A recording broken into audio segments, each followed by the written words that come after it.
Good morning, class 7th. Exercise 5.1, question number 8. An angle is greater than 45 degree. Is its complementary angle greater than 45 degree or equal to 45 degree or less than 45 degree? इसमें आपसे ये कहा गया है कि अगर हमारे पास कोई एक एंगल है वो 45 से बड़ा है तो उसका जो पूरक कोण होगा क्या वो 45 के से बड़ा होगा या उसके बराबर का होगा या उससे छोटा होगा। तो इसके लिए हम सपोज करते हैं कि हमने मान लिया एक कोण हमने एंगल 1 ले लिया है, 45 से बड़ा 60 ले लेते हैं, इज ग्रेटर देन 45। देन हम इसका क्या निकालते हैं, कॉम्प्लीमेंट्री, यानी पूरक, 60 डिग्री का पूरक। पूरक निकालने के लिए, कॉम्प्लीमेंट निकालने के लिए 90 में से हम क्या करेंगे माइनस, तो कितना हो गया 30 degree, it is less than 45 degree. तो इसमें जो कॉम्प्लीमेंट होगा वो 45 से क्या आएगा, यानी जो पूरक होगा वो 45 से छोटा होगा। अगर कोण 45 से बड़ा है तो उससे पूरक जो हो जाएगा उससे क्या होगा, छोटा होगा। 9th में आपको यहाँ पर फिगर गिवन है, ये आपका हो गया A D B E N C angle 1 O 5 4 3 and 2। In the adjoining figure आपको ये एक डायग्राम फिगर दिया है। इसमें आपसे क्वेश्चन पूछे गए हैं। नंबर 1, इस angle 1 adjacent to angle 2। Angle 1 और एंगल 2 एक दूसरे के आसन्न कोण है। तो आसन्न कोण के लिए मैंने आपको बताया था एक तो कॉमन वर्टेक्स होना चाहिए और एक कॉमन साइड होनी चाहिए। तो अगर हम देखते हैं एंगल 1 ये है आपका, तो इसका वर्टेक्स ये है, और एंगल 2 ये है आपका, तो इसका वर्टेक्स कॉमन वर्टेक्स है, कॉमन साइड भी है। तो यहाँ पर क्या हो जाएगा, yes angle 1 adjacent to angle 2। Second, angle AOC, angle AOC 2 adjacent to angle AOE, AOE।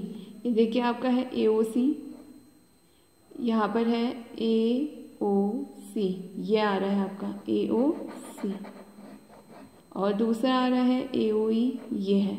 तो इसमें कॉमन वर्टेक्स तो चलिए हो रहा है, बट कॉमन साइड नहीं हो रही। क्यों, कॉमन साइड कौन सी हो रही है, OE OA हो रही है, लेकिन जो नॉन कॉमन साइड्स होती हैं यानी जो उभयनिष्ठ भुजा नहीं होती है वो कॉमन साइड के एक इधर साइड एक इधर साइड होनी चाहिए, ये पॉसिबल नहीं है। तो ये आपका क्या हो जाएगा, नो, नहीं, ये आपका एडजेसेंट यानी आसन्न कोण नहीं है।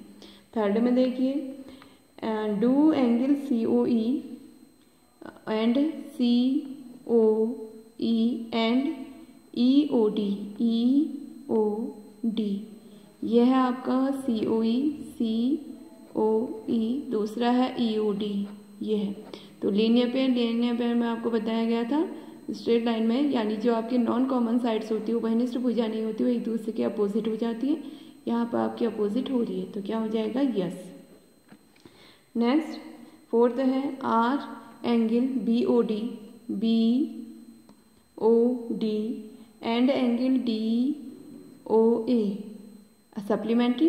Supplementary sum of two angles is 180, यानी दो कोणों का योग जब 180 होता है तो उनको हम संपूरक कोण कहते हैं।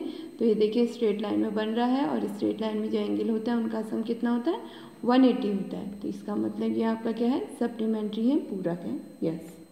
What is the vertical opposite angle of angle 5?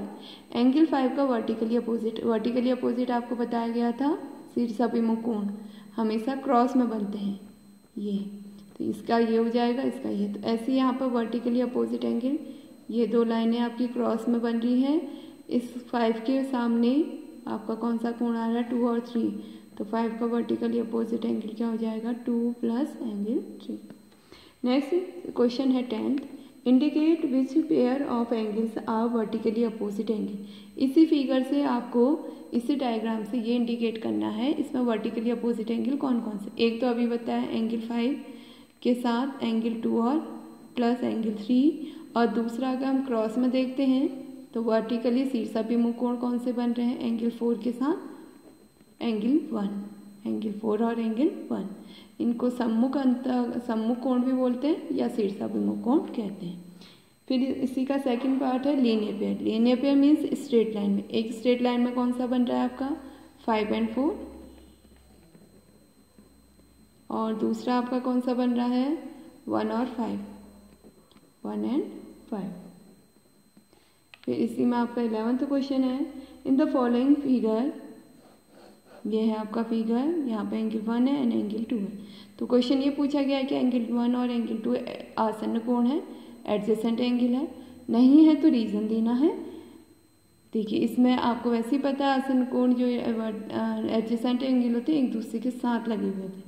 Angle 1 यहाँ अलग ही हो गया, एंगल 2 अलग, इसका वर्टेक्स और इसका वर्टेक्स अलग अलग है। तो no, angle 1 and angle 2 are not adjacent angle because their vertex is not common, क्योंकि इनका उभयनिष्ठ शीर्ष नहीं है, इसलिए आसन्न कोण नहीं है। ठीक है।